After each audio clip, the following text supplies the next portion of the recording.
Okay, good evening दोस्तों। Welcome to the channel maths concept academy. मेरा नाम रवि। मैं आपके लिए मैथमेटिकल कंटेंट और साथ साथ केवीएस की अपडेट लेके आता हूँ। तो मैंने आपको जैसा कि बताया था कि मेरे सब्जेक्ट्स हैं mathematics, reasoning, science, physics and chemistry. ये दोनों मैं पीजीटी लेवल तक बता सकता हूँ और ये तीनों सब्जेक्ट मैं बता सकता हूँ आपको किसी भी कंपटीशन लेवल तक।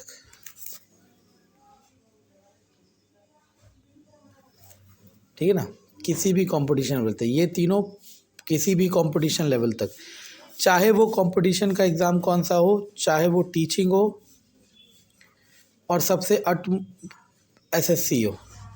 एसएससी में कौन सा, सीजीएल। और ये दोनों मैं किसी भी लेवल तक बता सकता हूँ। तो इत्तेफाक से क्या चीज़ें बैठी कि आपका जो पीआरटी का नया पैटर्न है, सबसे पहले तो जो भी चैनल में नया है ज़रूर सब्सक्राइब करें अगर वो केवीएस की प्रिपरेशन कर रहा है तो। ठीक है ना। तो पेपर के पैटर्न के हिसाब से क्या हो गया, आपके लिए मैथ बहुत ज़रूरी है, आपके लिए साइंस भी ज़रूरी है और आपके लिए रीजनिंग भी ज़रूरी है। तो इत्तेफाक से जो मेरे सब्जेक्ट्स हैं वही आपके एग्ज़ाम को क्वालिफाई करने के लिए एक बहुत इम्पॉर्टेंट पड़ाव है। ठीक है ना। तो इसी को ध्यान रखते हुए हम स्टार्ट कर रहे हैं केवीएस पीआरटी। पहले मैं स्टार्ट तो बहुत कुछ करना है, पहले हम स्टार्ट करते हैं मैथ का। ठीक है ना। ठीक है, अब मैथ के लिए सबसे पहले हम बताते हैं स्ट्रेटजी की कैसे करना चाहिए। अगर आप मुझे नहीं देखते या फिर किसी को भी नहीं देखते और आप सेल्फ स्टडी से करना चाहते हो तो भी ये तरीका काम करेगा और मैं भी वही तरीका कराऊंगा। तो पहले हम बताते हैं बिगिनर्स के लिए, जो नए हैं वो क्या करना चाहिए। सुनना, जो बिगिनर है तो एक बुक आती है आर.एस. अग्रवाल, किसकी, क्वांटिटेटिव एप्टीट्यूड की।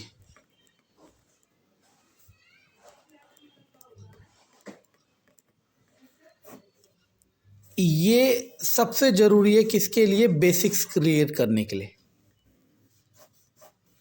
ठीक है ना। एक ज़माना था, किस सन की बात करते हैं, 2012 तक की या 2015 तक की। 2015 तक जो छोटे पेपर होते थे, इन पेपर की बात नहीं कर रहा, एसएससी सीजीएल की बात नहीं कर रहा। बाकी जो एनटीपीसी वन डे एग्ज़ाम होते थे, एनटीपीसी ले लो या फिर टीचिंग के ले लो, जिसमें ये थोड़ा पोर्शन आता था, तो 2015-16 तक इससे काम चल जाता था। लेकिन अब कंपटीशन बहुत हाई हो गया, इसलिए इससे डायरेक्टली कोई क्वेश्चन नहीं आता। तो देखो, आर.एस. अग्रवाल क्वांटिटेटिव एप्टीट्यूड की ये आपको करनी है और करने के बाद मेरे हिसाब से कम मैं मिनिमम कहूँगा आपको 5 बार रिवीजन करना है। 5 बार रिवीजन करना है minimum. You have to revise it minimum 5 times. ठीक है। अगर कोई चाहता है कि वो आर.एस. अग्रवाल ना करे और वो सोच रहा है कि वो मतलब जहाँ से भी स्टार्ट होती है 6th से लेके 10th तक की मैथ कर ले। हमारा जो मैथमेटिक्स बेसिक बहुत स्ट्रांग हुआ है वो इसी वजह से हुआ है। लेकिन आप खुद सोचो, 6 से लेके 10th तक की मैथमेटिक्स समझ के करने में आपको कम से कम 6 महीने तो लगेंगे। अगर आप बिगिनर मतलब आप स्टार्टिंग कर रहे हो तो। क्यों? क्योंकि आप 6, 7, 8, 9, 10th 6, 7, 8, 9, 10 5 क्लास की मैथ करना चाह रहे हो और वो भी समझ के मतलब पूरी अंडरस्टैंडिंग के साथ। तो ये सबसे बेस्ट तरीका तो यही है, इससे अल्टीमेट तरीका तो कोई हो ही नहीं सकता मैथ्स के बेसिक कंसेप्ट बनाने के लिए। मतलब जिसे हम नाम दे सकते हैं फाउंडेशन। तो फाउंडेशन बनाने का सबसे बेस्ट तरीका क्या है कि आप 6th to 10th की मैथमेटिक्स कर लो, वो भी कौन सी, एनसीईआरटी। या फिर इसी को बाईपास करते हुए आप क्या कर लो, आर.एस. अग्रवाल क्वांटिटेटिव एप्टीट्यूड, और कम से कम 5 बार रिवीजन करनी है। 5 बार रिवीजन को याद रखना। अब दोबारा सुनो मैं क्या कह रहा हूँ। अब मैं ये कह रहा हूँ कि हमारा 2 स्टेप 2 स्टेप स्ट्रेटजी होता है हर सब्जेक्ट के लिए, चाहे कोई भी सब्जेक्ट हो। पहला स्टेप जो होता है वो होता है फाउंडेशन, जिसे हम लोग बेसिक्स कहते हैं कि आप बेसिक्स कैसे बनाओगे। इसके बाद जो सेकेंडरी स्टेप होता है वो होता है इम्प्लीमेंटेशन। अगर कोई ये वीडियो देख रहा है और वो जेन्युइनली मैथ प्रिपेयर करना चाहता है और अगर इसे फॉलो करेगा तो आपको ज़रूर फ़ायदा होगा। तो फाउंडेशन में क्या होगा, चाहे आप 6 से लेके 10th तक की एनसीईआरटी कर लो मैथ की, मैं मैथ्स की बात कर रहा हूँ तो मैथ की, अगर साइंस की बात करोगे तो साइंस की, या फिर आप क्या करो, इसका बाईपास क्या हो गया, RS अग्रवाल किसकी, क्वांटिटेटिव एप्टीट्यूड की बुक, ठीक है ना। ये किसके लिए आ गया, फाउंडेशन। ये दोनों ही किताब फाउंडेशन के लिए है। अब कई बच्चे आते हैं मेरे पास, वो ये कहते हैं सर हमने RS अग्रवाल तो कर लिए, लेकिन हम कंपटीशन में, मानो पेपर में, इसी पेपर की बात करो सर, 20 में से 10 क्वेश्चन उठा पाते हैं, 10 से ज़्यादा नहीं उठा पाते। यानी कि हमारा जो स्कोर है वो 20 में से 18 या 20 में से 19 या कहो 20 में से 20 क्यों नहीं आ रहा है सर, क्योंकि आप चल रहे हो फाउंडेशन लेवल पे। फाउंडेशन तो पहला स्टेप है, नो डाउट फाउंडेशन से ही आगे बढ़ेंगे, लेकिन जो दूसरा स्टेप इसका है ना इम्प्लीमेंटेशन, वही सबसे मेन है। उसके लिए अब क्या करना है, अब सुनना। अब जो बिगिनर नहीं है, बिगिनर तो पहले फाउंडेशन क्लियर करेंगे। अब जो बिगिनर नहीं है वो डायरेक्ट आएंगे इम्प्लीमेंटेशन में, और बिगिनर वाले भी आ जाएंगे इम्प्लीमेंटेशन में। अब इसमें क्या करना है, इसमें आपको ना लेटेस्ट पैटर्न के क्वेश्चन करने हैं,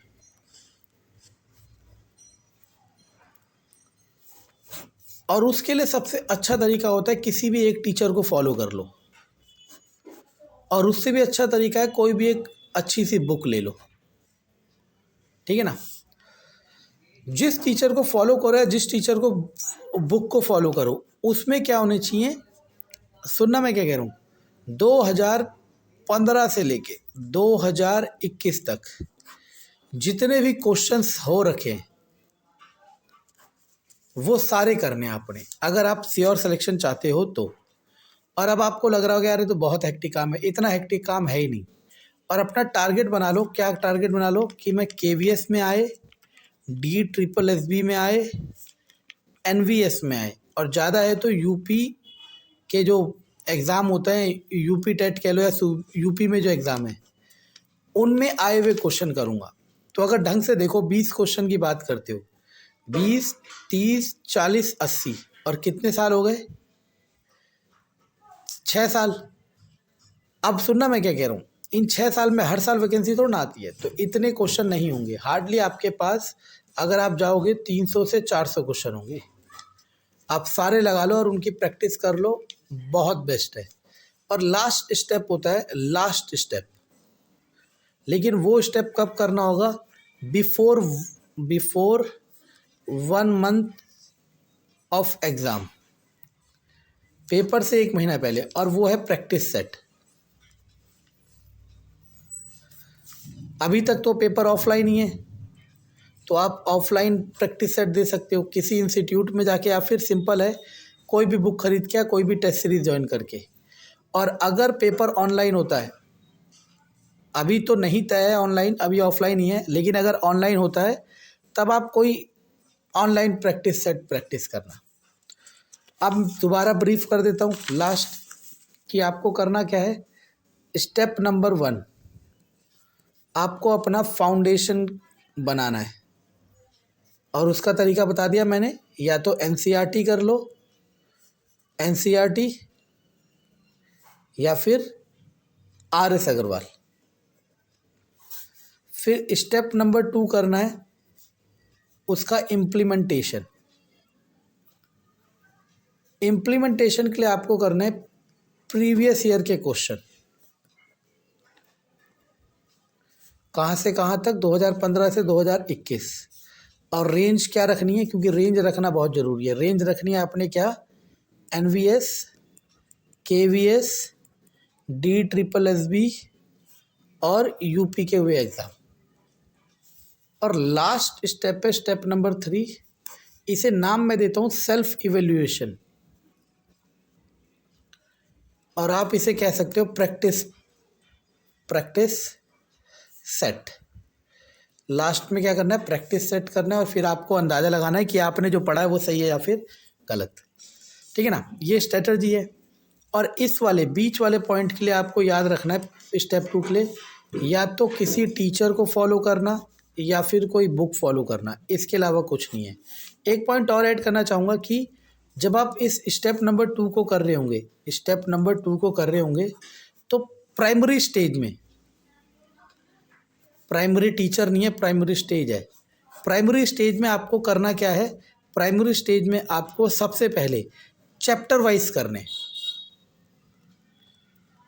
मतलब अगर आपने परसेंटेज चैप्टर करा है तो परसेंटेज चैप्टर के केवीएस में आए हुए सारे करने, फिर एनवीएस में आए हुए सारे करने, फिर DSSB में आए हुए सारे करने, फिर यूपी में आए हुए सारे करने।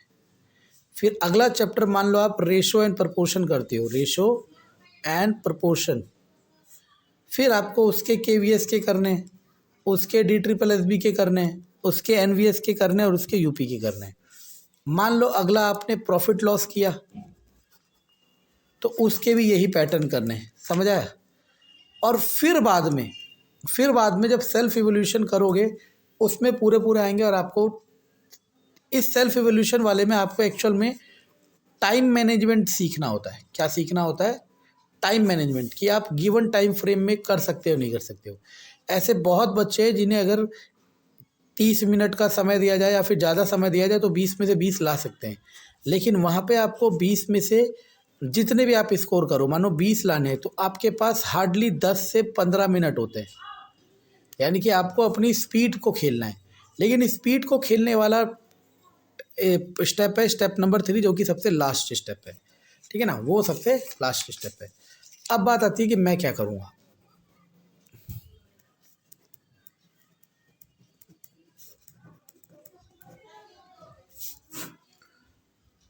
अब आती है कि मैं क्या करूँगा, क्योंकि मेरा चैनल का नाम ही यही है। अब मैं क्लासेस स्टार्ट कर रहा हूँ। सबसे पहले मैथ की स्टार्ट करेंगे। मैथ की daily from 15/12/2021 Monday, Tuesday, Wednesday, Thursday, Friday and Saturday, daily आपको मैं क्लास दूंगा 30 से 45 मिनट की। ठीक है, डेली। और संडे को इन जिन जो भी टॉपिक मैं उठाऊंगा, मान लो मैंने रेशो प्रपोर्शन उठाया, तो संडे को मैं केवीएस में, DSSB में, एनवीएस में और यूपी में आए हुए इस टॉपिक के प्रीवियस ईयर के क्वेश्चन कराऊंगा। प्रीवियस ईयर के क्वेश्चन कराऊंगा कहाँ से कहाँ तक, 2015 से 2021 तक। यानी कि अगर आप ढंग से देखो तो ये मैं जो मंडे से सैटरडे करा रहा हूँ, ये आपका हो गया step number 1, that is basic foundation. और जो मैं संडे को करा रहा हूँ ये हो गया step number 2, that is implementation. और स्टेप नंबर 3 तो दुनिया में कोई आपको नहीं करा सकता, क्योंकि वो आपको करना है, that is called self evolution. ठीक है ना। तो अब कल से दैट इज़ 15 दिसंबर 2021 आपकी क्लास स्टार्ट होने वाली है। ठीक है ना। क्लासेस का पूरा सहयोग आपको करना है। सहयोग का मतलब है कि आपको इसको फैलाना है। ठीक है ना, क्योंकि मेरे यहाँ पे आने का बस एक ही पर्पज़ है, दैट इज़ कि मैं ज़्यादा से ज़्यादा बच्चों तक जुड़ सकूँ। ठीक है ना। ठीक, तो हमारा टारगेट रहेगा 20 में से 20, और जो थोड़ा भी फॉलो करेगा और जो लिटरली चाहता है, क्योंकि देखो मेरे चाहने से कुछ नहीं होता, आप क्या चाहते हो ये डिपेंड करता है। वो 20 में से 20 लेके आएगा, ये चैलेंज है। ठीक है ना। और विद इन टाइम फ्रेम, मतलब अगर 20 में से 20 लाना है, या आप 18 टारगेट रख रहे हो, 19 रख रहे हो, तो इसे हम करेंगे 10 मिनट में। ठीक है ना।